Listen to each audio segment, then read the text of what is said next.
प्रदेश की राजधानी लखनऊ में 11 मई 2025 को एक ऐतिहासिक क्षण दर्ज हुआ है जब देश की सैन्य शक्ति को और मजबूती देने वाले एक महत्वपूर्ण रक्षा प्रतिष्ठान का उद्घाटन हुआ। रक्षा मंत्री राजनाथ सिंह ने ब्रह्मोस सुपरसोनिक क्रूज मिसाइल की उत्पादन इकाई का वर्चुअली शुभारंभ किया, जो Uttar Pradesh defence industrial corridor के अंतर्गत तैयार की गई है। इस अवसर पर मुख्यमंत्री योगी आदित्यनाथ भी उपस्थित रहे और उन्होंने न सिर्फ इस तकनीक उपलब्धि को सराहा बल्कि अपने भाषण में पाकिस्तान और आतंकवाद के खिलाफ तीखे तेवर भी दिखाए। सीएम योगी का भाषण केवल एक मुख्यमंत्री का संबोधन नहीं था, बल्कि राष्ट्रीय भावबोध को जगाने वाला आक्रामक कूटनीति और आत्मनिर्भर भारत के युग का घोषणा पत्र जैसा प्रतीत हुआ। मुख्यमंत्री योगी ने कहा कि आतंकवाद एक ऐसी बीमारी है जो कुत्ते की पूंछ की तरह है, कभी सीधी नहीं होती। उन्होंने कहा कि इस तरह की समस्या का हल उसी भाषा में देना होता है जिसे आतंकवादी और उनके संरक्षक समझ सके। उन्होंने इस दौरान ऑपरेशन सिंदूर का भी जिक्र किया, जो अब तक गोपनीय रहा, लेकिन ब्रह्मोस मिसाइल की ताकत को देखने का उदाहरण बताया गया। योगी आदित्यनाथ ने मंच से कहा कि अगर किसी ने ऑपरेशन सिंदूर में ब्रह्मोस की ताकत नहीं देखी तो किसी पाकिस्तानी से पूछ लेना। उनका ये बयान सीधे तौर पर पाकिस्तान को संदेश था और ऐसा बहुत कम देखा जाता है जब कोई मुख्यमंत्री राष्ट्रीय सुरक्षा के मुद्दों पर इस स्तर पर आक्रामक तेवर अपनाए। ब्रह्मोस मिसाइल भारत और रूस की संयुक्त परियोजना है और इसे विश्व की सबसे तेज सुपरसोनिक क्रूज मिसाइलों में गिना जाता है। ये मिसाइल 2.8 मैक की गति से लक्ष्य पर वार कर सकती है और इसकी रेंज 300 से 500 किलोमीटर तक होती है। थल, जल और वायु तीनों माध्यमों से दागी जा सकने वाली इस मिसाइल की विशिष्टता इसकी गति, मारक क्षमता और सटीकता में है। ब्रह्मोस का नाम ब्रह्मपुत्र और मस्कवा नदियों के नामों से मिलाकर रखा गया है, जो भारत रूस साझेदारी का प्रतीक है। लखनऊ में शुरू हुई ये यूनिट हर साल 80 से 100 ब्रह्मोस मिसाइलों का उत्पादन करने में सक्षम होगी। इसके साथ ही ये देश के रक्षा क्षेत्र में आत्मनिर्भरता की दिशा में एक अहम मील का पत्थर सिद्ध होगी। इस यूनिट के लिए मुख्यमंत्री योगी आदित्यनाथ की सरकार ने 200 एकड़ जमीन दी है। डिफेंस इंडस्ट्रियल कॉरिडोर के तहत आने वाली ये परियोजना सिर्फ एक मिसाइल फैक्ट्री नहीं बल्कि एक रणनीतिक केंद्र होगी, जहां रक्षा तकनीक से जुड़े अनुसंधान, नवाचार और उत्पादन एकीकृत रूप से होंगे। इस केंद्र से देश के हजारों युवाओं को रोजगार के अवसर भी मिलेंगे और भारत के निर्यात क्षमता को भी बल मिलेगा। ये केंद्र वैश्विक स्तर पर भारत को रक्षा उत्पादक देश के रूप में भी स्थापित करने में सहायता करेगा। योगी आदित्यनाथ के बयानों में न सिर्फ एक क्षेत्रीय नेता की सोच झलकती है बल्कि एक ऐसे नेता की छवि भी उभरती है जो राष्ट्रीय सुरक्षा और वैश्विक कूटनीति को लेकर एक स्पष्ट दृष्टिकोण रखता है। पाकिस्तान पर उनकी टिप्पणी और आतंकवाद के खिलाफ उनकी आक्रामकता इस बात को दर्शाती है कि वह उत्तर प्रदेश को न केवल औद्योगिक रूप से बल्कि रणनीतिक रूप से भी देश का केंद्र बनाना चाहते हैं। उनका ये कहना कि पाकिस्तान वालों से पूछ लेना कि ब्रह्मोस क्या होता है, सीधे तौर पर भारत की नई विदेश नीति और सुरक्षा रणनीति की ओर संकेत करता है, जहां अब प्रतिक्रिया नहीं बल्कि पूर्ण चेतावनी और आक्रामक जवाब की नीति अपनाई जा रही है।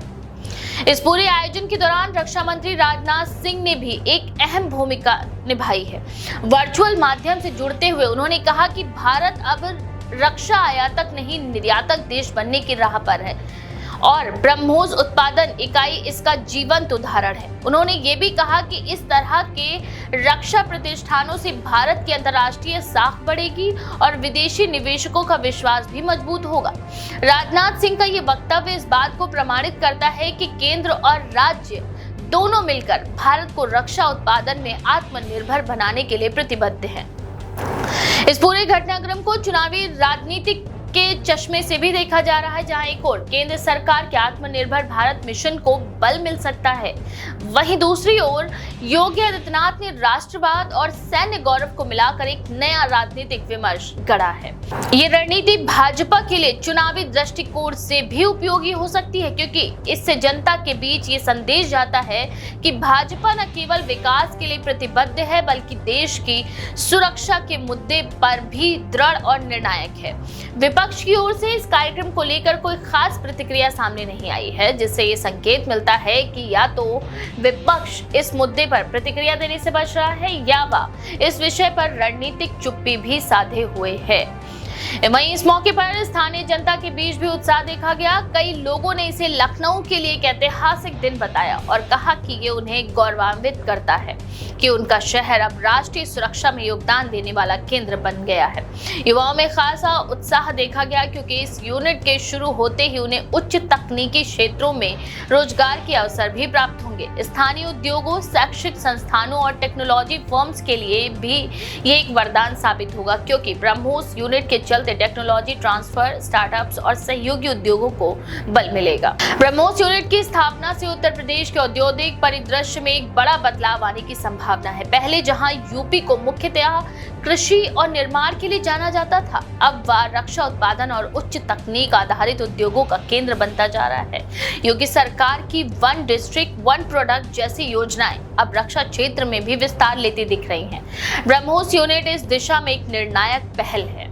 इस पूरे घटनाक्रम को अंतर्राष्ट्रीय मीडिया ने भी कवर किया है। पाकिस्तान के कुछ प्रमुख चैनलों और अखबारों ने योगी के बयान को प्रमुखता से छापा है और इसे भारत की युद्धोन्मुखी चेतावनी की संज्ञा दी है। हालांकि भारतीय रणनीतिकारों का मानना है कि ये बयान महज भाषाई आक्रामकता नहीं बल्कि एक सटीक रणनीतिक चेतावनी है जो दुश्मन को भारत की नई सैन्य नीति की जानकारी देता है। अब भारत सिर्फ हमला सहने वाला देश नहीं रहा बल्कि वह पहली चोट देने की भी क्षमता रखता है। इस संदर्भ में यह भी अहम है कि ब्रह्मोस मिसाइल पहले से ही भारतीय सेना, नौसेना और वायुसेना में शामिल है और इसके कई संस्करण भविष्य में विकसित किए जा रहे हैं। नई उत्पादन यूनिट इस पूरी श्रृंखला के लिए सपोर्ट बेस बनेगी और विदेशी मांगों की पूर्ति के लिए भी एक निर्यात केंद्र की तरह काम करेगी। इससे भारत का डिफेंस एक्सपोर्ट 2025 तक $5 बिलियन के लक्ष्य के और करीब पहुंच सकता है। इस रिपोर्ट के अंत में ये कहना गलत नहीं होगा कि लखनऊ का ये कार्यक्रम सिर्फ एक फैक्ट्री के उद्घाटन की रस्म नहीं थी, ये भारत की बदलती हुई सैन्य और कूटनीतिक रणनीति का प्रतीक था। योगी आदित्यनाथ का भाषण इस बात का प्रमाण है कि उत्तर प्रदेश अब सिर्फ जनसंख्या, राजनीति और सांस्कृतिक विरासत के लिए नहीं बल्कि समृद्ध दृष्टिकोण से भी देश की सबसे महत्वपूर्ण भूमिका बनता जा रहा है। ब्रह्मोस की ताकत और योगी की हुंकार दोनों ने मिलकर ये साफ कर दिया है कि भारत अब न केवल शांति की बात करेगा बल्कि जरूरत पड़ी तो ताकत से जवाब देने में भी पीछे नहीं रहेगा।